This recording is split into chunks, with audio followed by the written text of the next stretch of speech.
Megatron. The name itself conjures images of tyranny. A warlord who raised Cybertron, who waged 4 million years of genocide, who transformed ideology into apocalypse. But here's the uncomfortable truth that Decepticon archives whisper and Autobot intelligence fears to acknowledge. Megatron, for all his cruelty, possessed something his most ruthless subordinates did not restrain. Born of ego, limits imposed by his need for validation, boundaries created by his desire to be remembered as conqueror rather than monster. The leaders we're about to examine suffered no such limitations. They operated in spaces where morality was not merely ignored, but incomprehensible. Where cruelty was not passion, but methodology. Where ruthlessness was refined to such purity that it became art. These are the Decepticons who made Megatron look like an amateur, defining true Decepticon ruthlessness. Before we unveil these architects of atrocity, we must first understand what separates mere brutality from true ruthlessness. Megatron was brutal. He killed without hesitation, crushed dissent, ruled through fear. But brutality is emotional, reactive, often wasteful. True ruthlessness is something colder, more terrible. It is the complete absence of moral friction in pursuit of objectives. Ruthlessness is not rage, it is calculation. It doesn't kill for satisfaction, but for efficiency. It doesn't torture for pleasure, but for information, extraction, or psychological impact. The ruthless leader views violence as tool rather than expression, cruelty as tactic rather than temperament. They achieve objectives with minimal resource expenditure, maximizing suffering only when suffering serves strategic purpose. Waste, in their philosophy, is the only sin. Megatron failed this standard repeatedly. His hatred of Optimus Prime was personal, causing him to make tactically unsound decisions to pursue vengeance over victory. His need to be feared meant public displays of brutality, when quiet elimination would serve better. His ego demanded he personally dominate, preventing him from utilizing subordinates optimally. His vision of a Decepticon empire meant he needed subjects to rule, imposing limits on total destruction that more ruthless leaders would never accept.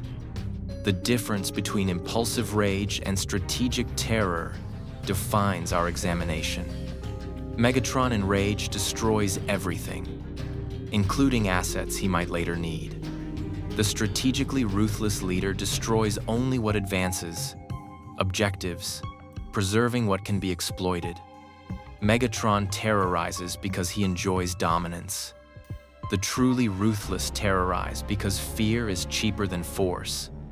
Because broken opponents require fewer resources to control than dead ones. Unless death serves better, in which case they kill without hesitation or remorse. Consider the psychological dimension. Megatron wanted to be remembered, wanted his name to echo through history as the greatest Decepticon leader. This ego, this need for legacy, imposed constraints.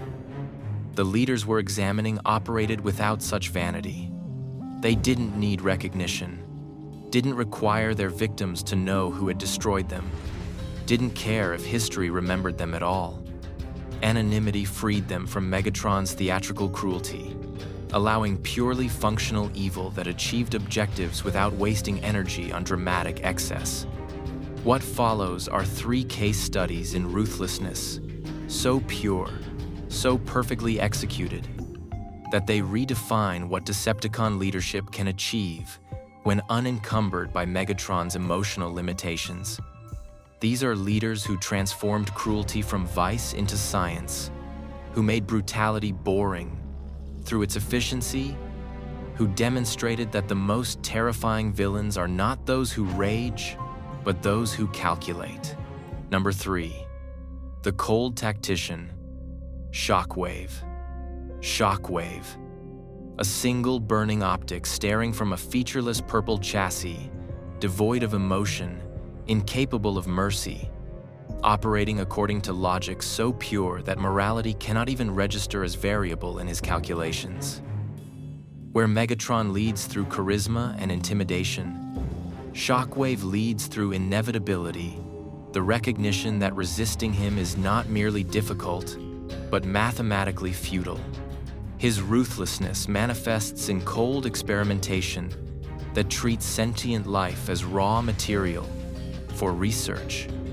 When Shockwave requires test subjects, he doesn't discriminate between Autobot prisoners, Decepticon volunteers, or neutral civilians. All are equivalent data sources, their suffering measured only by its contribution to experimental validity. The Constructicons, those massive combining warriors, were not recruited but created unwilling subjects whose sparks were forcibly combined, their individual identities dissolved into Gestalt consciousness, specifically designed to maximize construction and destruction efficiency. Grimlock and the Dinobots underwent similar treatment under Shockwave's supervision. In certain continuities, captured Autobots subjected to forced augmentation, their forms twisted into prehistoric beast modes, not because dinosaurs offered tactical advantage, but because Shockwave wanted to test whether cognitive function could be maintained during such radical physical reconstruction. That some subjects went insane was noted as data point rather than ethical concern. Their suffering provided valuable information about spark resilience under extreme modification stress. Shockwave's governance of Cybertron during Megatron's absence showcases tactical ruthlessness Megatron never achieved. Where Megatron would have ruled through displays of power and public executions, Shockwave simply optimized. Resources were allocated with perfect efficiency. Dissent was eliminated, not through terror, but through precise removal. No dramatic trials, no public examples, just identified. Problem elements quietly disappeared. Production increased. Waste decreased. The planet ran like the machine it was, every component performing its designated function without the friction of fear or hope. The OR-13 experiments reveal Shockwave's capacity for strategic horror. He discovered a synthetic energon variant with reality-warping properties and immediately began testing its effects on living subjects. Not because he enjoyed their transformations into mindless monsters, but because understanding OR-13's full potential required empirical data about its impact on Cybertronian physiology. That this data collection involved irreversible corruption of hundreds of test subjects was, to Shockwave, simply the cost of knowledge. His cloning experiments went further. Shockwave didn't merely create new life. He designed it specifically for servitude. Loyalty, encoded at the spark level, disposable soldiers grown in vats and deployed as ammunition. When these clones died, he analyzed failure modes and iterated designs, each generation slightly more effective, slightly more expendable. The ethical implications of creating sentient beings specifically to die never registered in his calculations, because ethics are not logical variables. Contrast this with Megatron's approach. When Megatron created Terracons or empowered the Insecticons, he did so with speeches about Decepticon glory, about their role in the grand vision. Shockwave would consider such rhetoric wasteful. His creations received only functional programming, combat parameters, target recognition, nothing unnecessary. They didn't need ideology. They needed to kill efficiently and then be replaced by improved models. The most chilling aspect of Shockwave's ruthlessness is its sustainability. Megatron's brutality exhausts resources. Constant warfare drains energon, destroys infrastructure, requires rebuilding. Shockwave's methods are self-sustaining. Experimental subjects provide data that improves weapons that capture more subjects that enable further experiments. His cruelty compounds like interest, each atrocity funding the next, creating an engine of horror that runs indefinitely without external fuel. Yet Shockwave remains third on this list precisely because he possesses one limitation: his devotion to logic itself. While this makes him more efficient than Megatron's emotional decision-making, it also creates predictability. Shockwave will always choose the logical option, which means sufficiently intelligent opponents can anticipate his moves. True ruthlessness, as we'll see, transcends even logic's constraints. Number 2, the master of psychological warfare, Tarn. If Shockwave is ruthlessness through logic, Tarn is ruthlessness through ideology. Weaponized into psychological annihilation, leader of the Decepticon, Justice Division, the DJD, Megatron's personal enforcers, tasked with hunting traitors and deserters, Tarn elevated cruelty to religious practice, transforming violence into liturgy and suffering into sacrament, where Megatron inspired fear through power. Tarn created terror through anticipation. Through the knowledge that once marked for justice, escape was not merely impossible, but philosophically invalid. The DJD operated outside normal Decepticon command structure, answerable only to Megatron himself, granted unlimited authority to execute any Decepticon deemed insufficiently loyal. But Tarn's interpretation of justice transcended Megatron's intentions.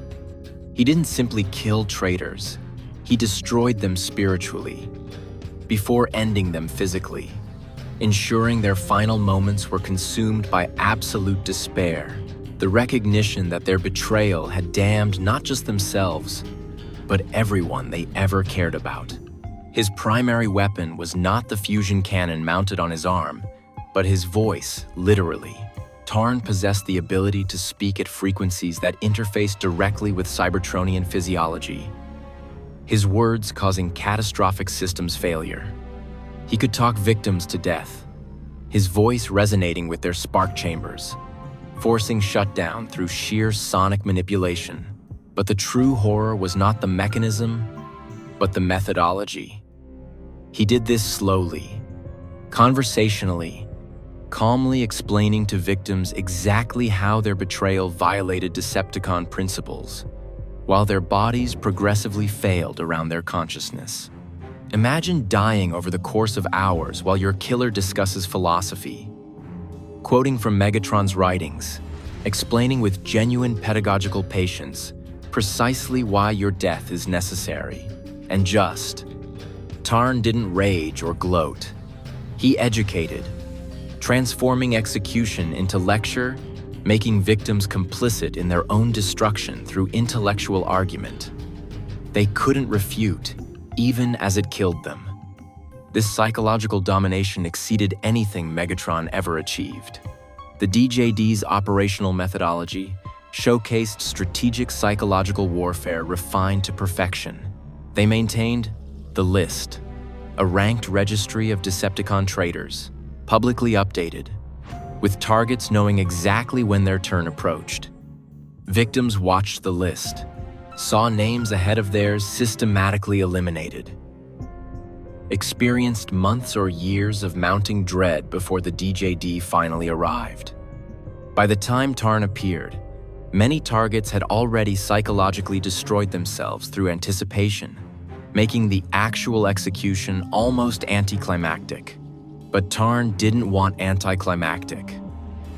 When the DJD finally hunted a target, they made it theatrical, not for their own entertainment like Megatron might, but to ensure maximum psychological impact on remaining list members. They would torture targets for days, broadcasting their suffering across Decepticon communication networks, ensuring every traitor heard what awaited them. They would hunt targets' associates, friends, even casual acquaintances, creating expanding circles of casualties that taught a brutal lesson. Betrayal didn't just cost your life, but the lives of everyone you'd ever known. The psychological sophistication went deeper. Tarn cultivated personal relationships with certain high-value targets before executing them. He would communicate with them for months, almost friendly, discussing Decepticon philosophy, debating ideology, creating false hope that perhaps intellectual engagement might earn reprieve. Then, when he finally arrived, he would reference these conversations during the execution, using the victim's own words against them, demonstrating that every interaction had been calculation, that the relationship was always only prelude to murder. His leadership of the DJD demonstrated organizational ruthlessness that Megatron's chaotic command style never achieved. Each team member served specific psychological function. Khan, who weaponized electric torture. Voss, who communicated only through clicks, creating paranoid confusion. Tesserus, whose grinder alt mode provided horrifically visible death. Helex, whose smelting pool offered complete erasure. Tarn orchestrated these specialists like conductor leading orchestra, each death composed for maximum psychological resonance with specific audiences. The pet exemplified Tarn's capacity for sustained psychological cruelty. This was Decepticon, traitor Fulcrum, captured and subjected to Tarn's corruption, not killed but transformed, through combination of physical torture and ideological reprogramming into barely sentient creature that followed the DJD, occasionally used as weapon against other traitors. Fulcrum's continued existence served as warning. Betrayal leads not to death's mercy but to something worse, eternal existence as broken thing that remembered being whole. Tarn's devotion to Megatron exceeded loyalty into obsession, bordering on religious mania. He carried Megatron's original writings towards peace, quoting passages during executions as if providing last rites. This devotion made him more dangerous than Megatron himself, because Tarn embraced the ideology without Megatron's growing doubts, without the eventual weariness that made Megatron question whether endless war served any purpose. Tarn never questioned. His certainty was absolute, his faith unshakable, making him the perfect instrument of terror. A true believer who would never hesitate, never show mercy, never deviate from ideological purity. The ultimate demonstration of Tarn's ruthlessness came when Megatron himself defected to the Autobots. Lesser Decepticons might have followed their leader, might have questioned ideology when its architect abandoned it. Tarn did neither. He added Megatron's name to the list. The creator of Decepticon philosophy became target for its most devoted enforcer, not out of rage or betrayal, but cold ideological consistency. If Megatron violated Decepticon principles, then Megatron must face Decepticon justice. That this meant hunting and executing his own idol demonstrated ruthlessness, transcending even loyalty, commitment to principles so absolute that personal attachment became irrelevant. Tarn's operations achieved what Megatron's brutality never could: self-sustaining terror that required minimal resources. Fear of the DJD kept Decepticon ranks loyal more effectively than Megatron's personal intimidation ever had. A single DJD execution, properly publicized, prevented hundreds of desertions. Tarn weaponized psychology so efficiently that his mere existence became strategic asset, the permanent threat that disciplined an entire faction without requiring Megatron to personally dominate every subordinate. Yet Tarn ranks second rather than first, because he possessed one critical weakness. His ideology required Megatron's validation. When that validation was withdrawn, when Megatron rejected Decepticon philosophy entirely, Tarn's psychological framework destabilized. His ruthlessness remained, but its foundation cracked. True apex ruthlessness, as we'll see, requires no external validation, no ideological justification, no framework beyond the self. Number 1. The unquestioned apex predator. The fallen Megatronus Prime. Before Megatron took his name from ancient legend, before Decepticons existed as faction, before Cybertron knew the concept of civil war, there was Megatronus, first of the 13 primes to fall, the original architect of betrayal whose ruthlessness was so pure, so transcendent, that it required no ideology, no justification, no purpose beyond the exercise of power itself. This is the Fallen, and everything terrible that came after merely echoes his original sin. Understand the context. Megatronus was created by Primus himself as guardian of Cybertron, granted power rivaling the other primes, entrusted with protecting emerging Cybertronian civilization. He was not corrupted by external forces or driven to evil through suffering. His ruthlessness was choice, the conscious decision to betray his creator, his siblings, his entire purpose, because servitude, even to the God who made him, was intolerable to his nature. The Fallen's first act of ruthlessness was patience itself. Unlike his brother Primes, who openly debated philosophy and governance, Megatronus cultivated appearance of loyalty, while secretly communing with Unicron Primus's antithesis, Chaos Incarnate, the Chaos Bringer, whose sole purpose was consuming all existence. Megatronus didn't rebel impulsively. He calculated, waiting eons for the perfect moment to strike, maintaining pretense while arranging pieces for ultimate betrayal. When he finally acted, the brutality exceeded anything Cybertron would witness until the modern Decepticon uprising. Megatronus didn't simply disagree with his brothers. He attempted to murder them all, to claim the matrix of leadership for himself, to ally with Unicron, and transform Cybertron from bastion of order into beachhead for chaos. His betrayal wasn't political or ideological. It was existential, an attempt to unmake reality itself according to his vision. The other primes managed to defeat and exile him, but the Fallen's influence poisoned Cybertron for millions of years. His name became curse word, his symbol eventually appropriated by Decepticons, who didn't fully comprehend what they were invoking. Megatron, in taking the name Megatronus, was calling upon power he couldn't control, aligning himself with ruthlessness he couldn't match. The Fallen's ruthlessness transcends all others because it operates without constraint or mercy. Shockwave has logic. Tarn has ideology. The Fallen has only will. The absolute conviction that his desires supersede all other considerations. That reality itself should bend to accommodate his ambitions. He doesn't serve Unicron out of belief, but convenience. Chaos serves his purposes, so he allies with it. If order served better, he would switch sides without hesitation or guilt. His methods during brief returns from exile showcase detached efficiency that makes Shockwave look passionate by comparison. The Fallen doesn't experiment or torture. He simply erases obstacles. Entire civilizations eliminated not for strategic purpose, but because their existence inconvenienced him. He doesn't conquer worlds.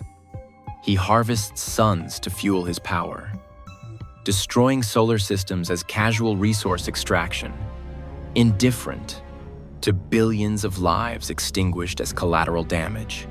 The psychological dimension of the Fallen's ruthlessness is perhaps most terrifying. He doesn't hate, doesn't rage, doesn't experience emotion as motivation.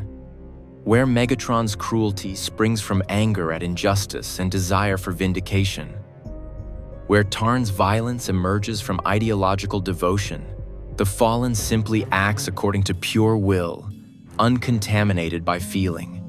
He is ruthlessness, in its platonic form, action without emotion, destruction without malice, evil so pure, it doesn't recognize itself as evil, because it recognizes no moral framework whatsoever. When the Fallen faces opponents, he doesn't gloat or threaten. He doesn't explain plans or monologue about superiority. He simply attacks with overwhelming force, exploiting every weakness, never holding back, never offering quarter or chance for surrender. Fighting the Fallen is like fighting natural disaster. There's no negotiation, no appeal to mercy or reason, only the choice between escape or annihilation.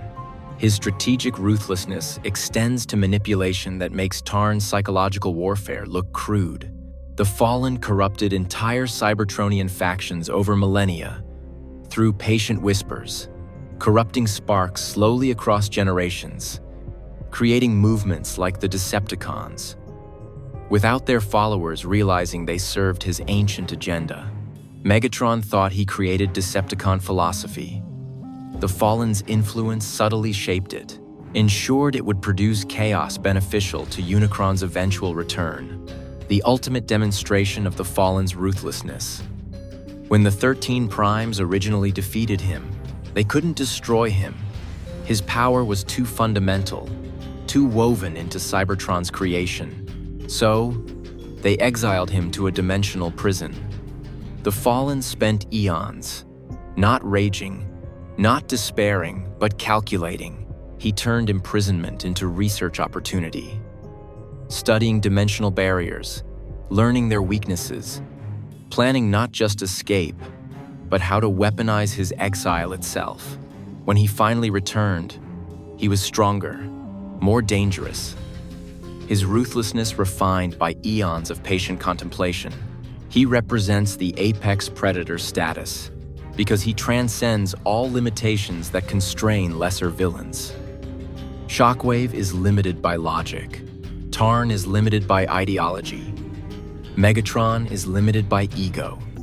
The Fallen is limited only by power itself, and he has spent eternity learning to exceed even those limits. He doesn't want to rule Cybertron, or reform society, or prove philosophical superiority.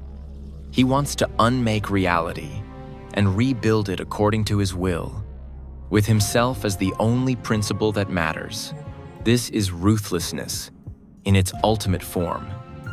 The complete absence of any consideration beyond self-interest, divorced from emotion, unbound by ideology, contemptuous of logic's constraints.